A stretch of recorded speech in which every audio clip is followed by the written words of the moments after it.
Dirija-se rápido a um corpo de crentes espirituais. Vá às Assembleias de Deus, à Igreja de Deus, à Unidade Pentecostal, à Duidade Pentecostal, Trindade, o que quer que seja. Não me importa aonde você vá, mas dirija-se logo a uma igreja.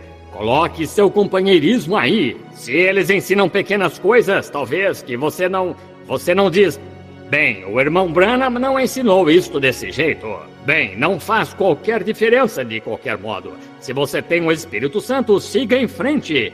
Reúna-se com eles, avance. Nós vamos todos chegar a ser um de qualquer modo. Quando o templo de Salomão foi talhado do outro lado do mundo, ele foi talhado, vieram do mundo todo. Diferentes pedras de aparência estranha e tudo mais. Mas quando elas começaram a ser juntadas, não houve o zunido de uma serra ou o som de uma marreta. 40 anos na edificação do templo, eles nunca ouviram uma batida de marreta ou um zunido de serra. Elas foram talhadas exatamente certo. Todas estas grandes igrejas que têm o Espírito Santo se ajustarão umas às outras em seus lugares apropriados naquele dia no corpo de Cristo para o arrebatamento. Assim, apenas dirija-se aonde creem no Evangelho. Agora, meus preciosos amigos, eu não sabia que tinha tomado tanto o seu tempo assim. Não sei a que horas vim, eram 9:30 ou 10 horas ou algo assim.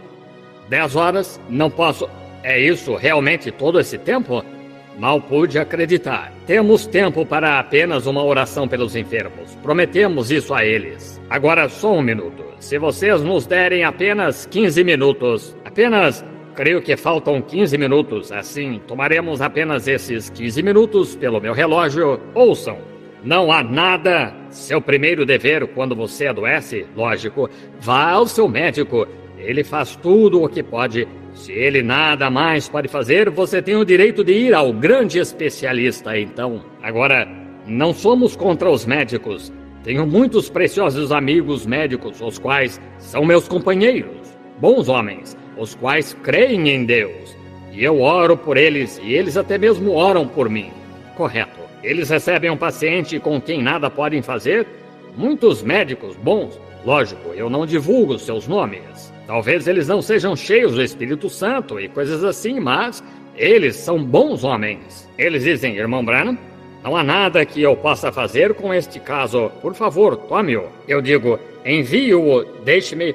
Eu não posso fazê-lo. Eu o permitirei a Jesus, ou encomendarei a Jesus Cristo. Deixarei que ele o faça. Vê?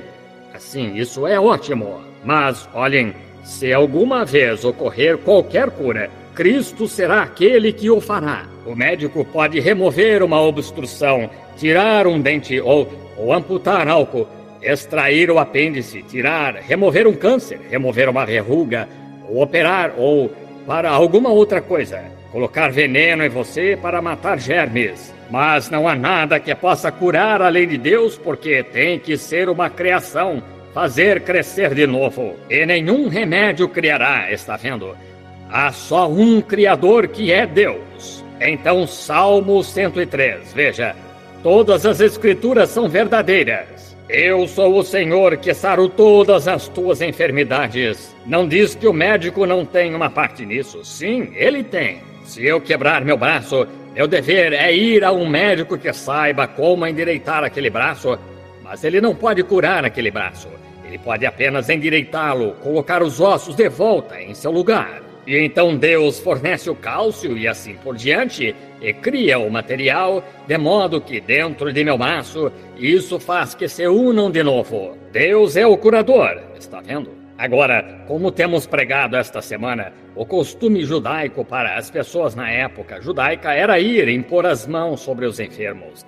Isso é o que eles faziam. Tudo era na base da imposição de mãos. Isto era uma regra judaica, mas nunca foi assim com os gentios. Nunca. Quando a filha de Jairo, um sacerdote judeu, quando ela morreu, ele disse a Jesus, vem, impõe a mão sobre minha filha, e ela viverá. Impõe-lhe tua mão. Mas quando ele foi até o centurião romano, ele disse, não sou digno de que entres debaixo do meu telhado. Fica aí onde tu estás e dize somente uma palavra. Ele compreendeu a autoridade que Jesus tinha. Ele disse, sou homem sob autoridade, tenho Ele era um centurião. Isto significava 100 homens sob ele. Ele disse: se digo a este homem, faze isto, ele o faz. E aquele homem faz isso, ele o faz. Ele disse: e tu tens autoridade sobre toda enfermidade e toda aflição e tudo. Eles estão todos ao teu comando. Tu és o grande comandante. Oh, gosto disso. Aquilo até mesmo tocou o coração de Jesus. E ele voltou-se então para o povo judeu. E ele disse: não encontrei fé como essa em Israel. A mulher cirofenícia, uma grega gentia, veio a ele e disse: Senhor, tenho uma filha prostrada lá, a quem o diabo está de vários modos incomodando. Ela provavelmente era uma epiléptica ou tinha algum tipo de insanidade. Disse: ela está numa condição terrível. Poderia o Senhor curá-la? E ele provou sua fé. Ora, disse ele, não convém tomar o pão dos filhos e lançá-lo aos cães, chamando-a de cão. E naqueles dias um cão era algo como um porco, a coisa mais baixa que havia. Disse: não me convém tomar o pão dos filhos e lançá-lo aos cães. Ela disse: isso é verdade, Senhor. Oh, gosto disso. Isso é verdade.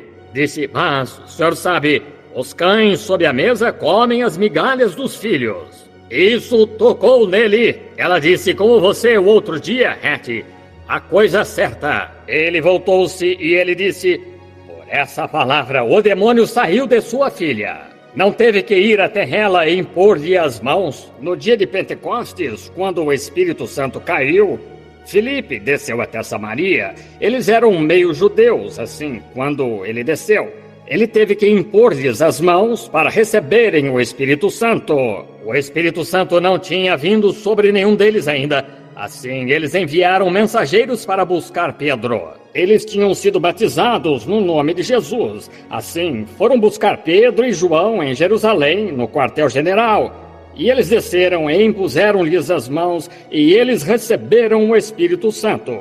Então Pedro foi até a casa de Cornélio. Veja, ele teve que impor-lhes as mãos. Veja, Atos 19. Quando aquele grupo de judeus em Éfeso, ele teve que impor-lhes as mãos para que recebessem o Espírito Santo. Mas enquanto ele estava na casa de Cornélio, enquanto ele falava estas palavras, o Espírito Santo caiu sobre eles, sem imposição de mãos. O Espírito Santo caiu quando eles ouviram a verdade. Eles estavam famintos e esperando por ele. Vocês estão famintos assim por cura esta manhã? Então deixem o Espírito Santo falar. Se Jesus é o mesmo ontem, hoje e eternamente, vocês creem nisso? Disse ele: as obras que eu faço, vós também as fareis? Como se declarou ele às pessoas ser seu Messias, o Messias dos judeus? Como fez ele isto aos judeus? Dizendo-lhes o segredo de seus corações. Eles o reconheceram, o Messias. Quantos sabem que isso é verdade? Sem dúvida. Quando Pedro veio e ele disse: teu nome é Pedro. E disse: teu nome é Cefas. Disse: tu serás chamado Pedro. O nome de teu pai era Jonas. Isso encerrou o assunto. Ele soube que aquele era o Messias. Quando Filipe foi e encontrou Natanael, ele disse: tu és um homem bom, honesto. Ele disse: agora, Rabi, quando me conheceste? Disse: antes que Filipe te chamasse, quando tu estavas debaixo da árvore, eu te vi. 15 milhas ao redor das montanhas, um dia de jornada. Eu te vi. Ele disse: tu és o Filho de Deus, o Rei de Israel. Ele desceu até os samaritanos. Ele tinha necessidade de passar por ali. Por quê? Ele desceu até os samaritanos. E ali estava uma mulher samaritana. E assim ele pensou em dar-lhe o sinal do Messias. E ele disse: vai, chama o teu marido e vem cá. Ela disse: não tenho marido. Ele disse: disseste bem, porque tiveste 5. Ela disse: Senhor. Assim, em outras palavras, temos esperado pela vinda de um Messias, e ele será um Deus profeta. E sabemos que, quando ele vier, ele nos anunciará estas coisas. Assim, tu deves ser algum tipo de profeta. Ele disse: eu sou o Messias, eu sou aquele de quem tu estás falando. Ela deixou aquele cântaro, uma prostituta e desesperada, na condição que ela estava, e correu para a cidade e disse àqueles homens: